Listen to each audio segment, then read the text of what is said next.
Bem-vindo ao Noncast, podcast onde o mundo dos negócios internacionais ganha voz e contexto. Eu sou o João Pedro Rotti. E eu sou o Vitor Moura.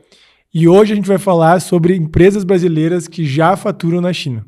A ideia é a gente ter uma visão aí sobre quais são as empresas que têm performado lá em diferentes segmentos, como elas têm feito isso, de que maneira, né, elas conseguiram se estabelecer aí no mercado mais competitivo do mundo. Marcas que hoje são conhecidas no Brasil e também já estão operando em plataformas locais chinesas. E a gente vai falar um pouquinho também sobre esse boom de influenciadores, né, e de conteúdo que tem surgido no Brasil nesse último ano, sobre como fazer negócios na China. E a ideia é dar um pouquinho de visibilidade também, de separar aí o ruído daquilo que realmente é coisa boa, porque tem coisa boa no meio, né, Vitor? Então, a gente vai discutir o que essas empresas têm em comum, o que elas fizeram de estratégia, de adaptação cultural, velocidade de operação, o que qualquer empreendedor, empresário pode aprender com eles. E a gente vai trazer também um exemplo bem interessante e diferente um pouquinho do padrão de uma empresa já consolidada no Brasil e que está operando de uma maneira bem eficiente na China, a partir de uma parceria com uma empresa brasileira e chinesa, que é bem inovadora, né? Então, vamos falar aqui de coisas bem práticas, exemplos reais, e para mostrar que sim, brasileiros já faturam e faturam muito com negócios na China, e talvez isso seja uma realidade bem possível para a sua empresa, para o seu negócio também. Certo, Vitor? Então, vamos começar a falar aí dos tupiniquins que estão ganhando a terra do Xi Jinping. Eu acho que... A frase podia ter sido melhor, né? Eu confesso, né? Faltou escolher um exemplo mais interessante. Essa me quebrou aqui, não vou mentir, não.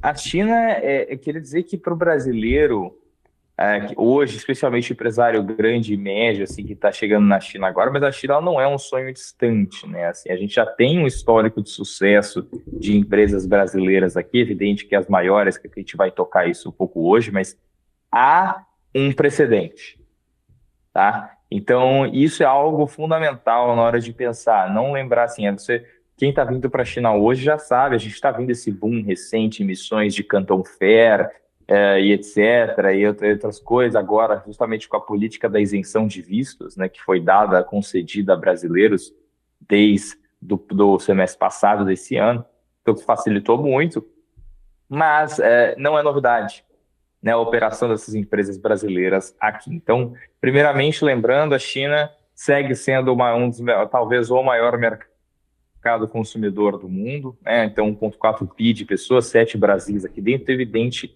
né, o apelo desse mercado ao empresariado brasileiro, ele é mais do que evidente. E o que eu fiz hoje, assim como lição de casa, foi trazer alguns cases, até de empresas que são membros da Abrachan, da Associação das Empresas Brasileiras aqui na China, da qual eu sou do corpo diretor hoje, tá? De grandes empresas que todo mundo conhece no Brasil, que tem uma operação substancial na China, que talvez seja de conhecimento de poucos. Então, essa é o que eu quero fazer de introdução, ou seja, que estar na China não é novidade, tá? Então, começando, eu acho que um dos primeiros cases que a gente consegue trazer, que talvez seja um dos mais antigos, é a própria Vale, né? A Vale hoje, ela tem praticamente 50% do seu faturamento global ancorado no mercado chinês. A Vale iniciou as operações aqui já nos anos 70, então, assim, a gente sabe como isso, o cliente, a China, de longe, já é o maior mercado da Vale, inclusive a Vale tem um escritório muito grande em Xangai, que até dá um negócio, assim, de ser brasileiro, que você tem um prédio inteiro com o logo da Vale bem alto, numa região super nobre de Xangai, lá e você dá para ver, de distância, dá um negócio, assim. E a Vale, ela tem essa operação gigantesca na China, até para questão óbvia, né, a parte de mineração, a demanda da China por minério de ferro, etc. Então, assim, é evidente a demanda que a Vale tem aqui. Mas a Vale tem na China, além dessa operação simplesmente de venda, ela fez uma operação ao longo do tempo com muitas joint ventures, com parceiros locais. E várias joint ventures incluíram, inclusive, centros de distribuição, né, e até navios específicos para o transporte da carga dela, tá? Então, houve uma adaptação junto com parceiros locais que possibilitou a Vale ter uma escala muito grande na China. Lembrando, desde os anos 70, a Vale está aqui há mais de 50 anos, tá? Evidente pegou toda a mudança aí da China moderna, né? Entrou quando estava tendo o plano quinquenal inicial, né, do Deng Xiaoping para abrir a economia e viveu toda essa transformação aí de camarote, né? De camarote não, Exato, faturando né? inclusive no centro do negócio, né? Não tanto de camarote, assim, no sentido de que eles também cresceram juntos e bateram bastante cabeça até entender, né? Mas dá para dizer, assim, que realmente, quando a Vale chegou, tudo isso aqui era mato, né? Então, isso realmente, acho que as lições que fica do case da Vale especificamente, para ir assim, foi uma infraestrutura de empresa dedicada ao mercado chinês, tá? Então, isso é uma coisa fundamental que eu acho, ou seja, criou-se uma estrutura e uma operacionalização da empresa que é só nesse mercado que existe, isso é muito bom, tá? Ela teve um relacionamento governamental com foco de longo prazo. Então, a gente já comentou aqui em cima, aqui, né, aqui no Noncast, sobre a relação do público-privado com a China, como que essa dualidade aqui, ela normalmente acontece num tom de complementariedade, não de conflito, né? E para operações que a Vale faz, que ela toca em setores sensíveis da economia, como construção civil, infraestrutura, etc., a Vale está envolvida nessa cadeia, né? Essa relação governamental, ela é fundamental e teve uma visão de longo prazo para construir essas relações, tá? Então isso é essencial e a Vale fez isso muito bem e é lógico, né? Teve um planejamento logístico e estratégico para a abertura desse mercado chinês e de consolidar as operações aqui. Então, evidente, essas lições eu acho que fica muito da localização e, acima de tudo, no mercado da Vale e relações governamentais, que foi um peso muito grande e eles fizeram isso de forma muito competente. Excelente. E bom, claro, né, Vitor, a Vale é um exemplo que muita gente pode dizer assim, tudo bem, mas era estatal no início e gigante e tal, né?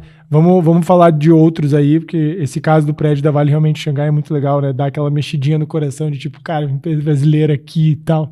Isso é uma coisa. E esse sentimento até foi uma das coisas. Às vezes as pessoas me perguntam, né? Mas, cara, por que trabalhar com negócios internacionais? Ou como é que tu escolheu, né? Fazer uma carreira em cima disso? E esse sentimento de ver marcas brasileiras no exterior, ainda mais em locais, né, disputados, nobres, enfim, almejados pelo mundo inteiro, sempre foi uma das coisas que me trouxe essa realização, assim, né? Eu lembro quando eu fui para a Colômbia a primeira vez, fazendo a expansão internacional da RD Station, de passar e ver, por exemplo, uma loja da Melissa, uma loja da Sakaro, e de olhar e pensar, cara, que incrível, né? É muito legal. A gente é bom, né, de olhar e pensar, o Brasil ainda tem o complexo de vira-lata, a gente tende a desmerecer as nossas soluções, e quando você vê uma operação brasileira nos principais centros mundiais, isso é uma verdadeira realização e um exemplo, tipo, cara, dá para fazer. A gente tem um produto bom, a gente é competitivo, né? Então, nessa linha aí, Vitor, vamos olhar para os outros aí que você tem na lista, porque eu acho que é legal o pessoal tangibilizar. E porque existe essa curiosidade, né? Às vezes, tipo, se sabe que as grandes operam, mas, cara, como que elas operam, da onde que surgiu, como é que funciona? Sobretudo na China, onde a gente pensa que só tem empresa chinesa, né? E a gente tem hoje players brasileiros dando super bem. Então, vamos olhar os outros casos aí. Eu acho que o segundo case que eu queria trazer é da Embraer, tá? A Embraer, ela, para quem não sabe, ela entre 2002 e 2016, ela teve uma linha de montagem, uma fábrica mesmo aqui na China, na cidade de Harbin, que é no nordeste chinês, tá? Uma região, vale esse contexto um pouco geopolítico assim. Harbin é a capital de Heilongjiang, que é uma das 3 províncias da Manchúria, que é o nordeste chinês, que é aquela perna que a China tem, que vai até a Rússia, a fronteira Coreia do Norte com a Rússia ali, tá? E essa é uma região que se industrializou antes do resto do país, tá? Muito em função da ocupação japonesa e soviética nessas áreas, tá? Só que esse parque industrial ficou parado no tempo. Então, hoje, na verdade, é uma região que está atrasada em comparação com os níveis de industrialização que aconteceram em outras regiões do país, especialmente nos 3 hubs principais industriais que a gente sempre comenta aqui, né? Ou seja, Pequim, e Delta do Yangtze, onde está Xangai, Delta do Rio das Pérolas, onde está Guangzhou, tá? E lá hoje ainda é uma região que ainda está se reerguendo e está se atualizando, a Manchúria, até porque para quem gosta de frio, é uma região que no inverno faz menos 30 graus, então não é para os fracos, mas assim, piadas à parte, a Embraer teve uma atuação lá por mais de uma década, tá? A Embraer foi muito forte na questão da aviação regional na China, então de novo a China é maior que o Brasil, tem muita demanda para esse tipo de coisa. A China tem mais de 30 companhias aéreas e existem com empresas que atuam mais na questão regional, até províncias maiores que têm voo só dentro da própria província. E a Embraer teve uma participação muito forte nesse mercado, né? E aqui, embora hoje a linha de montagem já não existe mais, mas a Embraer ainda é muito ativa. Inclusive, o CEO atual da Embraer na China é um chinês também, é membro da Braskem, eu conheço pessoalmente, né? Os negócios deles seguem firmes até hoje na venda dos aviões para a questão da aviação regional, tá? A China hoje priorizou a questão do setor de aviação, da indústria da aviação. Então, a China hoje já está produzindo o C919, né, o C919, que seria concorrente da linha do Boeing 737, se eu não estou enganado. Uhum. Então, a China está focando nesse setor. Mas a lição que a Embraer deixa para a gente é a questão do timing, né? A Embraer entrou cedo no mercado de aviação chinês e teve um acesso muito bom por conta disso. De novo, a Embraer, para quem não sabe, é a terceira maior fabricante de aeronaves do mundo, depois da Boeing e da Airbus. Uhum. Então, e foi feito isso com parcerias locais, trouxe muitos componentes na sua montagem de parceiros chineses, criou uma linha de produção muito forte e teve um acesso ao mercado. E o timing acertou muito, né? Se ela tentasse entrar no mercado hoje em dia, por exemplo, uma Bombardier entrar no mercado chinês hoje em dia, vai ser muito mais difícil. A China já se desenvolveu o seu próprio mercado. Então, o timing também é outra questão fundamental aqui. E aí, de novo, também a questão da adaptação às regulamentações locais, etc. Eles fizeram todo um trabalho em cima disso. Mas, assim como a gente falou da Vale, acho que um dos principais... Estou trazendo as lições, né? Que essa questão da relação governamental é importante. No caso da Embraer, o timing também foi essencial. Tá? Então, esse é o segundo case para a gente trazer, que foi muito interessante, de uma empresa, de novo, brasileira, que fez deixou um impacto muito forte no mercado de aviação chinês. Boa. O que mais temos na lista aí? Terceiro, que talvez seja o meu case favorito, é a WEG, né? A WEG, por que é o meu case favorito? Porque aí a gente tem uma empresa brasileira que atua na China e compete na China na alta tecnologia, num mercado onde existem empresas chinesas muito fortes também, né? Então, assim, a gente fala da Embraer com muita tecnologia, com certeza, mas ela entrou no momento que eu falei do timing, que a China está desenvolvendo o mercado de aviação no Brasil, e as grandes, como a Boeing e Airbus, tinham outros focos. Ela tinha o seu nicho e ela entrou num momento muito bom. A WEG não, a WEG bate de frente e leva, né? E vence. Então, hoje a WEG ela opera na China desde 2004, tá certo? Dominando em tecnologia industrial, ela tem as próprias unidades de produção na China, mais de uma, ou seja, são algumas, e ela é referência aí em motores elétricos industriais e automação. Então vai ter uma atuação muito, muito, muito forte nos setores prioritários do governo chinês. Então aqui a gente tem de novo essa questão de alinhar sua atuação com as prioridades que o governo está ditando e de trazer qualidade. Tá? Hoje a WEG compete de igual para igual qualquer empresa europeia, dos Estados Unidos, das próprias chinesas, dentro do território chinês. E a WEG da China, ela já tem uma parte significativamente do faturamento internacional da empresa, uma empresa de capital aberto, qualquer um pode buscar essas informações, tá certo? E ainda com uma tendência de crescimento. Então, qual que é aqui a lição? E essa talvez seja a lição que mais se aplica ao empreendedor médio brasileiro que talvez esteja estudando isso e pensando, bom, você está só falando dos grandes, onde é que eu entro? Né? A WEG traz aqui, ela entrou com um posicionamento premium, trazendo a tecnologia brasileira. Esse posicionamento de qualidade ainda tem muito espaço para crescer na China. Né? Assim, eu gosto de falar isso quando eu estou no Brasil, principalmente o pessoal industrial pergunta, pô, o chinês está vindo para o Brasil, como é que eu faço? Assim, sinceramente, né, a gente não se arrisca a dar insights específicos das indústrias, porque a minha especialidade é China, não é nenhuma indústria específica, mas é como lidar com a China. Eu estudo isso.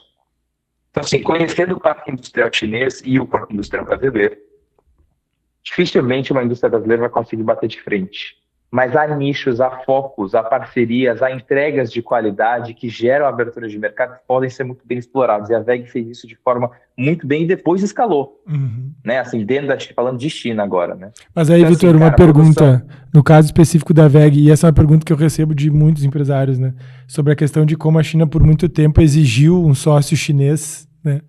Se puder comentar um pouquinho sobre esse esquema do que de fato era solicitado e como que está hoje, porque muita empresa às vezes tem o receio, tipo, putz, mas cara, vou ter que, sei lá, abrir tecnologia, ou eu não posso operar sozinho, né? Ainda existe um pouco de incerteza sobre o que a China de fato exigia das empresas ocidentais ao longo desses últimos, talvez, 20 anos que se estabeleceram. Talvez as marcas automotivas foram as mais emblemáticas, porque tinha que até mudar o nome da empresa, né? Tipo, era Volkswagen, tal, BMW, tal. Mas se puder só dar um pouco da clareza, porque hoje não é mais o caso, né? Não é mais o caso. Primeiro que isso na China, para desmistificar um pouco, mas ao mesmo tempo lembrar que sim, tem um fundo de verdade nas questões das exigências, tá? Que em muitas áreas não existem mais. Primeiro que essa coisa na China ela é dividida por indústria e depois por região. Tá? Essa política é muito descentralizada e muito em função do Ministério do Comércio que vai lidar com isso. Tá? Então, primeiro assim, há exigências por indústrias. Indústrias que são entendidas como sensíveis ou são completamente bloqueadas ao acesso estrangeiro ou se exige sim um parceiro chinês, etc. Tá? Não tem informações se a indústria da VEG especificamente pegou isso. Tá? Então, não sei. Mas, desde 2019, se eu não estou enganado, passou-se uma nova lei aqui na China que iguala o tratamento de qualquer empresa, independente se o sócio majoritário ele é chinês ou ele é estrangeiro. O tratamento hoje é igual, inclusive a questão da patente. A China trabalhou muito ao longo das últimas 2 décadas a construção de um arcabouço jurídico que dê segurança ao investimento estrangeiro e que crie, sim, um ambiente de negócio capaz de gerar segurança. Tá? Isso é fundamental dizer, porque assim, é verdade que para quem entrou lá atrás, a coisa ainda era mais complicada e exigia uma certa gray zone, assim, que realmente vigorava, mas hoje em dia isso já não é verdade. Eu mesmo tenho 2 empresas abertas aqui na China, 100% no meu nome, tá? Em 2 locais diferentes. Eu posso falar por experiência própria que isso não é universal. Existem ainda algumas indústrias fechadas ao acesso estrangeiro. Isso é fato, isso está disponível no site do governo chinês, do Ministério do Comércio. Tá? Então não é segredo para ninguém. Mas essa lista cada vez diminui mais, que a China segue se abrindo. Né? E ela foi abrindo indústria a indústria. E aqui a gente tem uma questão, a China, o governo chinês, ele tem um pensamento liberal na economia no micro, mas ele ainda tem a premissa de que certas indústrias o governo que tem que tocar. Então a questão da aviação, por exemplo, né, tudo que tem a ver com tecnologia militar, etc. Tudo isso são áreas mais sensíveis, alimentação, energia, tudo isso. Então eles têm a premissa, as grandes estatais vão reinar e isso não vai mudar. Mas a esmagadora maioria das indústrias hoje estão abertas.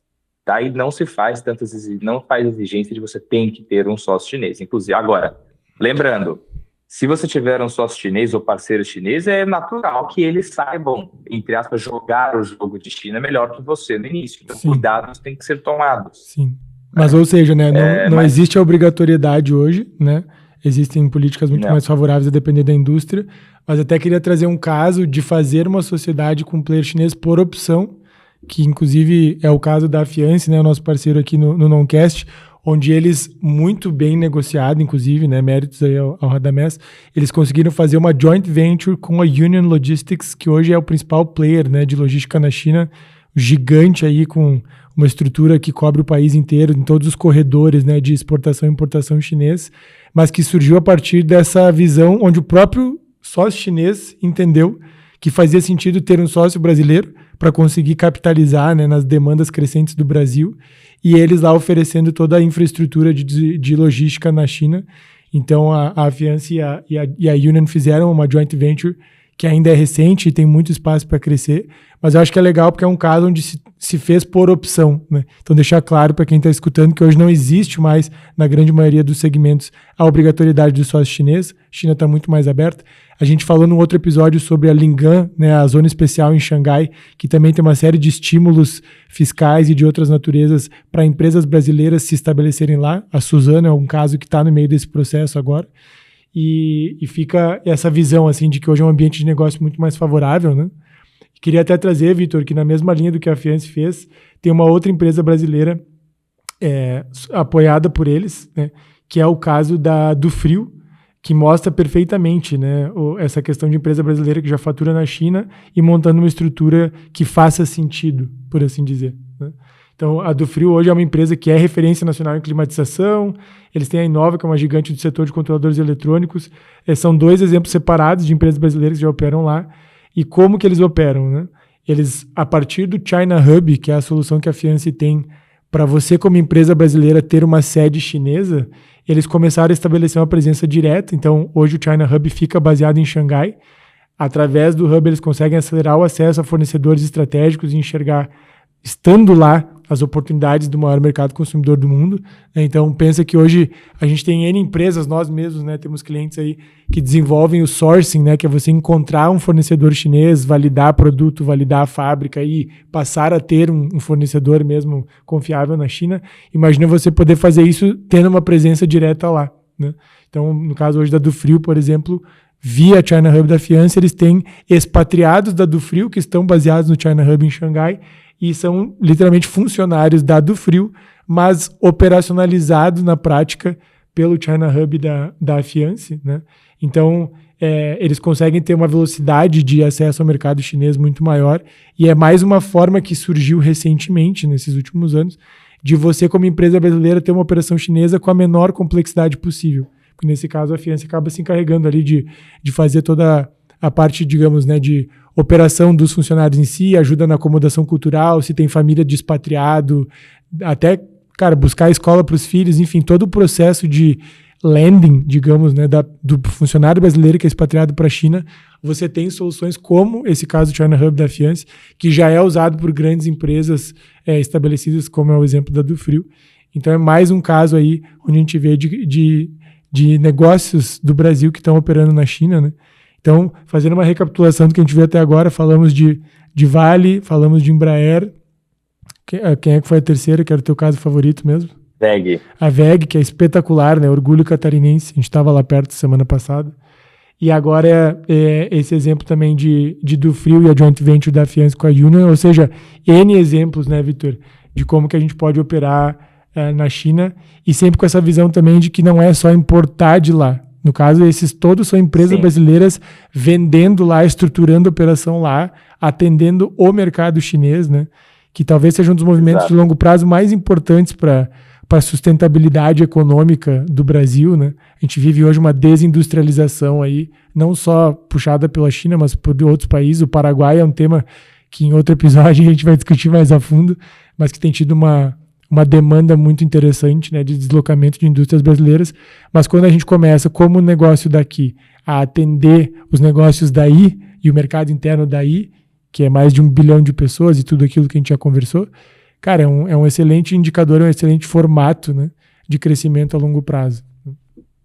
Com certeza. E eu queria mencionar mais dois, assim, de forma mais breve, até para não ficar muito maçante, mas assim, a gente tem a Suzano, também de papel e celulose, tá? Que a celulose brasileira já 40% tem um destino na China, que ela pegou muito a onda do e-commerce, né? Então, assim, vende celulose que é usada nas embalagens dos pacotes para e-commerce, que na China é uma coisa surreal em termos de eficiência e quantidade. Então, assim, o frete da China ele é praticamente de graça sempre, né? Assim, para compras no Taobao, por exemplo, tá? Então, a Suzano soube surfar essa onda muito bem.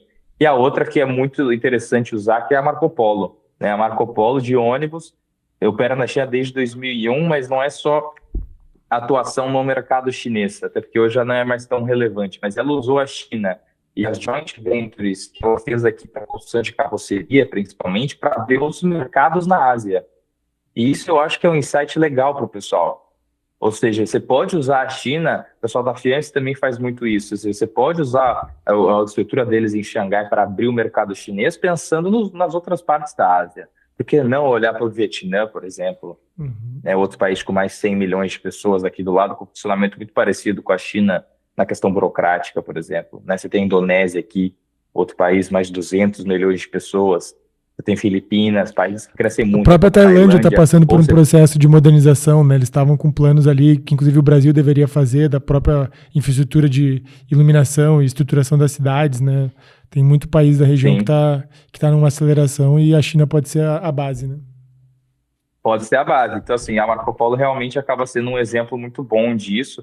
E eu acho que, bom, e a gente tem os exemplos no agronegócio, lógico, né? Marfrig, Minerva, JBS, que a gente já citou aqui, que tem operações eles chegaram num nível de interação com a China que começou a compensar estabelecimento de escritórios comerciais aqui, ou seja, é total. Eu conheço, inclusive, o pessoal da Seara, que fica lá em Xangai, muito amigo meu, gente que trabalha lá, então eles têm uma estrutura própria. O pessoal da parte têxtil de vestimenta, né? Então, assim, Riachuelo, Hering, toda esse pessoal já tem escritórios de compra aqui também, tá certo? Aí, pensando mais no sourcing tradicional, mas assim, eles chegaram numa escala que não compensava usar a estrutura de alguém, eles criaram o próprio escritório de compra.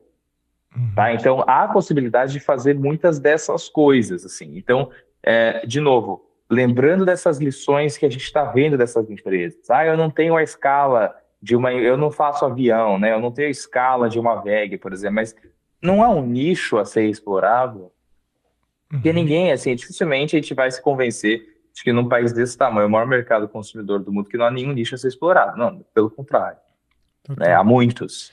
Né? Então, essa questão de pensar dessa forma, eu acho assim, de novo, eu vou entrar no mercado chinês. Cara, o tamanho do mercado chinês, se tu dominar 0,1% do mercado,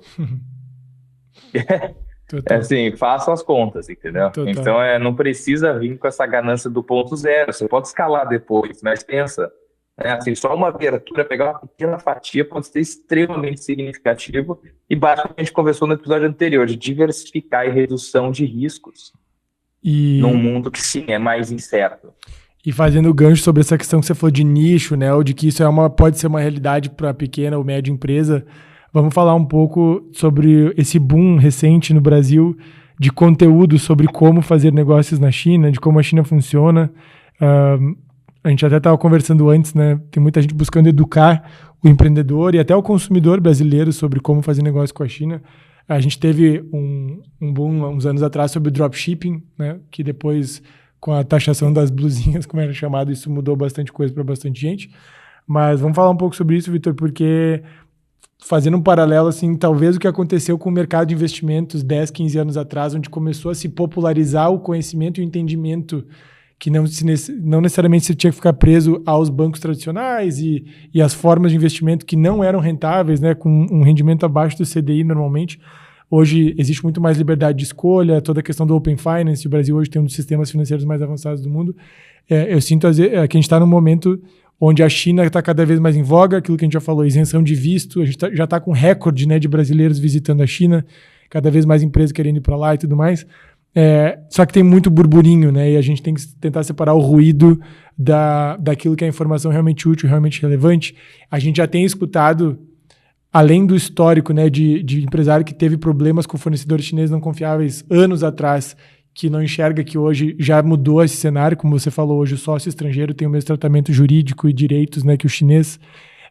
A gente escuta também pessoas que têm ido, por exemplo, para Canton Fair, que hoje é o principal portão de entrada de brasileiros que nunca foram para lá e querem ir para o evento mais tradicional, digamos, né, da economia chinesa perante o mundo, mas que tiveram experiências negativas, enfim, porque como todo lugar onde começa a dar dinheiro e notoriedade, sempre tem pessoas que vão tentar se aproveitar. Então, conta um pouco da tua visão, assim, do que a gente enxerga que é conteúdo bom, que vale a pena ouvir, que vale a pena seguir, pessoas que vale a pena acompanhar.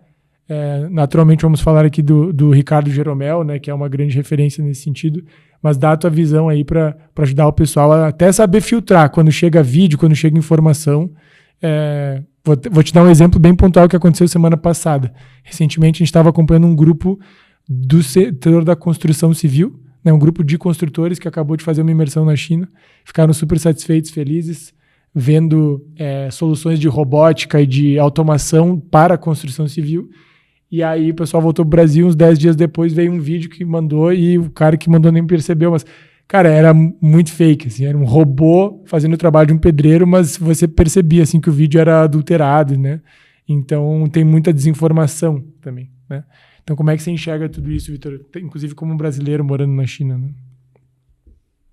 Olha, eu acho que eu tô aqui há 10 anos, tá? E eu nunca vi o que a gente está passando nesse momento, né? Aumentou muito brasileiros aqui para 3 finalidades. Então, principalmente negócios, né? O visto facilitou muito, Para quem não sabe, antes da isenção de visto, o brasileiro já tinha visto de 10 anos com múltiplas entradas. Então virou um esquema muito parecido com o que a gente tem com os Estados Unidos. Você tirava um visto, durava 10 anos, você podia ir várias vezes. Então, na verdade, mais que a isenção de visto facilitou para muita gente, já não era um real problema. Porque com visto de 10 anos, ele já não é um empecilho real de viagem, né? Mas a gente sabe que assim, a isenção é muito mais fácil. Então, acho que eu nunca vi essa onda acontecer. Primeira coisa, o pessoal vem fazer negócio. Depois a gente tem turismo, que vem, né, meio que na onda do business, né? E também está subindo muito a questão de estudantes brasileiros aqui, né? Então, que nem eu já comentei no episódio passado, também estou na academia e a gente vê aqui na Tsinghua e outras universidades que realmente está crescendo o número de brasileiros, de programas conjuntos com universidades brasileiras, então isso na parte educacional também está aumentando. O que ainda não está aumentando, ou está aumentando ainda devagar, brasileiros que vêm e ficam aqui, fincam raízes e vão morar aqui, tá? Isso ainda não está aumentando, demora mais tempo, evidentemente. A China é um lugar e que, pela minha experiência, nós fizemos uma missão juntos esse ano, né? Teremos mais ano que vem, inclusive a gente deu para ver isso em primeira mão. Quer dizer, a China é um lugar que, independente da tua opinião sobre ela, se tu é a favor ou contra, ela com certeza não é o que tu está pensando, né? Então, existe um baque inicial, tá? Independente se tu vai gostar ou não, isso depende do perfil da pessoa, de visão de mundo, etc. Com certeza é o que tu está pensando até você vir. Esse baque inicial, ele é inegável até 100% das vezes, né? Então, existe esse choque e isso gera nas pessoas uma série de ideias. Para a galera que compra mais a ideia de China e fala assim, pô, tem que ver que tem muita coisa para fazer aqui, como foi o meu caso 10 anos atrás, a China ela sufoca de tanta oportunidade, ela sufoca e é muito fácil você acabar não fazendo nada. A gente vê muito isso nos estudantes que vem fazer, por exemplo, mestrado de 2 anos, começa a arranhar a superfície do que é China e tem que ir embora e não acha um caminho e acaba saindo. Isso acontece bastante. Do lado da imigração, eu já vou entrar na questão dos influenciadores. A China está melhorando as políticas de imigração também. Sempre foi um país tradicionalmente fechado para os estrangeiros ficarem aqui de verdade, mas para a China dar o próximo passo na manutenção da sua competitividade, que está ligado diretamente, que é fundamental para a manutenção do seu crescimento econômico, que é fundamental para a manutenção da estabilidade social, que é sempre o pilar central, né? O próximo passo da competitividade chinesa já não pode mais ser um apoio total e restrito à sua mão de obra doméstica, né? Os chineses hoje já são muito bem educados, tá certo? A gente tem uma diminuição do pessoal que quer trabalhar em fábrica, que está sendo compensada com a automatização. A China tem hoje um aumento, assim, mais de 10 milhões de estudantes que se formam todos os anos, entre engenheiros, etc. Então, assim, não é falta de educação e está chegando no nível de saturação. Qual que é o próximo passo? A gente precisa vão ter que vir estrangeiros que queiram ficar aqui, tá? E vão vir políticas de imigração que dão a segurança para essas pessoas investirem na China, não só dinheiro, mas mesmo o seu tempo, tá? Isso está mudando aos poucos, mas está mudando. Entrando um pouco agora, finalmente, nos influenciadores. Com esse boom de gente, tá? Evidentemente que começa a surgir muito conteúdo, tá? E assim, de novo, eu acho que no geral isso é uma coisa positiva. Antes de aumentar a qualidade, a gente tem que aumentar a quantidade. A gente trabalha muito isso nas missões, né? Mesmo numa missão, você tem pessoas com diferentes níveis de interesse em China. Tem gente que veio aqui fazer a feira e é isso, né? E tem gente que vem aqui e começa a se interessar pelo país. Então, isso é natural que haja essa diferença. Isso vai ser refletido nas redes sociais também, tá? A gente tem o case, por exemplo, do Ricardo Jeromel, que é um cara que é muito forte, é fundador da Startse, né, que talvez seja eu conheço toda a equipe da Startse aqui na China, que é o pessoal mais forte nessas missões, em termos de números, né, e faz um trabalho muito bom nesse sentido, e uma grande colaboração em relação ao Brasil-China, que eles já trouxeram milhares de empresários e tal. Hoje, o mercado de missões já se diversificou muito também, porque a Startse acabou atendendo uns perfis específicos, e hoje há necessidade de vários perfis virem para cá, então tem espaço para muito mais gente, né? Agora, o que eu diria dos influenciadores no geral é assim: a China tem uma complexidade muito, muito grande. Tá? Eu escuto muito, com frequência aqui da China, chinês dizendo que eu sou John Gotong, que é assim, especialista em China. E a minha resposta é sempre a mesma. Isso eu não me atrevo, porque nem os chineses são especialistas em China. Né? Então, eu acho que eu falo a mesma resposta sempre. Né? Assim, porque realmente é o que eu penso. A China tem uma tradição milenar, uma complexidade cultural histórica absurda, né? E para entender China de verdade, você tem que entender isso, e isso gasta décadas. Tá? Décadas. A rede social hoje, infelizmente, na dinâmica que ela está, isso não é culpa de ninguém, isso é só um fato da realidade, ela não prioriza conteúdos com profundidade. Uhum. E quando você vai analisar um objeto com profundidade, como a China, conteúdo superficial é perigoso.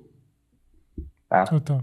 Eu acho que essa nova onda de influenciador, especialmente o pessoal que faz conteúdo, por exemplo, das viagens, etc., tem uma importância muito grande, porque os brasileiros, ao verem cada vez mais brasileiros na China, vão perdendo o medo. Uhum. Tá? Isso é muito importante. Então, nisso, eles têm um papel a desempenhar que ele é fundamental. Eu deixo isso muito claro. Mas ainda não há, na minha visão, tá, uma onda de pessoas que usam os canais da mídia social para explicar a China com profundidade. Certo. Tá? Porque isso demanda estudo. Então, assim, encontrou um especialista em China, uma pergunta que eu posso falar assim, pergunte quanto tempo ele ficou aqui. Né? Quanto tempo ele morou na China, especificamente. Porque, assim, por exemplo, pergunta se ele fala chinês. Isso são duas perguntas fundamentais. Sim, esse é um caso, né? A gente já viu exemplos de pessoa que se posiciona como especialista em China, mas não fala mandarim. Daí, cara, não tem muito como fazer isso. Né? Eu gostei, acho que esse é um bom filtro. Você não tem. Uhum. Eu acho que são duas perguntas, assim, porque aí você já vai pegar o cara, por exemplo, tem gente que fala, pô, eu vou na China há muitos anos. Sim, mas sempre para viagens de 2 semanas a negócios e volta. Uhum.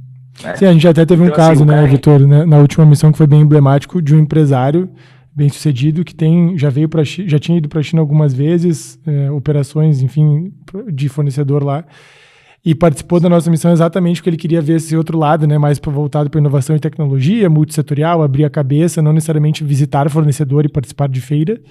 E ele ficou super impressionado, né, deu o depoimento depois sobre como ele não tinha noção de todas essas coisas que você está falando, né, da profundidade, de entender o país de fato e tudo mais. É como se fosse um estrangeiro morando no Brasil sem falar português, é a mesma lógica, né? Você pode começar a entender a dinâmica do mercado, como as coisas funcionam, mas você não consegue ter a profundidade do contexto cultural, de como as pessoas pensam, se comportam. A gente estava até rindo um dia lá com a guia, que a forma dela responder as nossas perguntas, dá para ver que a linha de raciocínio ela é diferente, né? Ela não é pior nem melhor, mas a forma como o chinês constrói o raciocínio, isso não é só o chinês, são várias culturas diferentes da brasileira, mas tudo isso está conectado, né? Mas eu gostei disso que você falou, que é um bom filtro aí quando conhecer um especialista em China. Cara, quanto tempo você morou lá? Qual a sua real interação, né? Temos fluência em mandarim ou não? Acho que são bons filtros aí para selecionar. Né? Eu acho que são dois. Eu sempre cito aqui, dentro da Brachan a gente tem alguns, e eu sempre cito o Aldo Munchen, que é um tutor para mim em China. Eu tô aqui há 10 anos, o Aldo está aqui desde 1990, tá? Um verdadeiro guru. Chegou literalmente quando o Seramata, ele conta que quando ele foi para Shenzhen pela primeira vez tinha estrada de terra ainda. Tá? Então, assim, para quem já foi para Shenzhen, fica aí a reflexão. Tá? Então, assim, boa. Tá? Então, assim, eu acho que são as histórias que ele conta, inclusive, ele morou um tempo no Nordeste da China, em Dalian, que também é uma China industrial, que eu contei aqui um pouco a história da Manchúria. Uhum. Tipo assim, são vivências, cara, que, por exemplo, o Aldo em si, ele nunca teve uma atuação na área acadêmica, mas ele tem uma vivência de China, e isso sim é vivência de China. Com certeza, com certeza. Tá?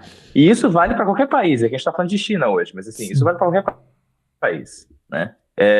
Então, eu recomendo, assim, conteúdo que vai surgir nas mídias sociais. Hoje em dia a gente sabe que vai sempre priorizar a questão superficial, porque a coisa é mais rápida mesmo, o attention span das pessoas está diminuindo, são vídeos curtos, aquela coisa.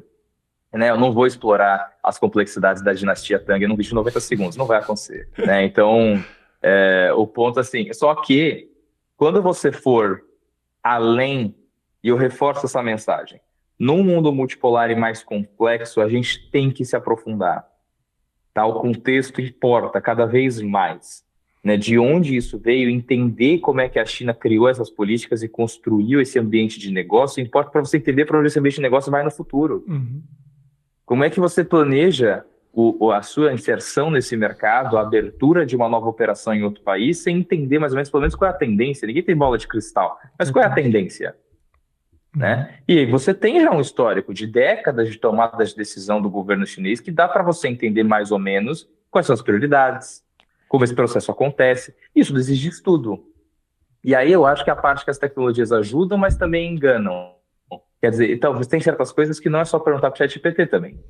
Né? Exato. Tem certas coisas que a gente realmente vai ter que sentar com o especialista. Então, assim, quando o assunto for China e quiser falar de negócios, tá? Eu hoje não vejo nas redes sociais, assim, um canal ideal para isso. Você tem consultores que trabalham nessas áreas, na Braskem tem vários, por exemplo, que são pessoas que fazem isso, assim, que realmente tem, mas essas duas perguntas, que se fala chinês e se realmente tem, quanto tempo tá? Isso, tempo de casa conta. Porque a China funciona de uma forma tão diferente do Brasil, que o tempo que a pessoa foi exposta a essa realidade também influencia demais. Boas orientações. E tudo isso que o Vitor falou é exatamente para reforçar aí caminhos, né, para você poder pensar e operar a China com a sua empresa, qualquer que seja o modelo. Acho que cumprimos aí os objetivos de hoje, né? Falamos de exemplos práticos de empresas brasileiras já consolidadas na China. O que a gente tem que tomar cuidado aí de interações, tem soluções inovadoras como a China Hub da Fiance, e como é que a gente pode filtrar todo o ruído aí que hoje em dia está nas redes sociais para falar com quem realmente entende de China e pensar em oportunidades que ainda não foram tomadas, não estão saturadas, né, as novas regiões, enfim, a China continua com muita demanda. E é justamente para poder aprofundar em todos esses temas que a gente criou no OnCast, né? Acho que a gente tem conseguido cumprir essa agenda relativamente bem, mas é isso aí. Muito obrigado por ter nos acompanhado. Nos vemos em breve no próximo episódio. Até mais.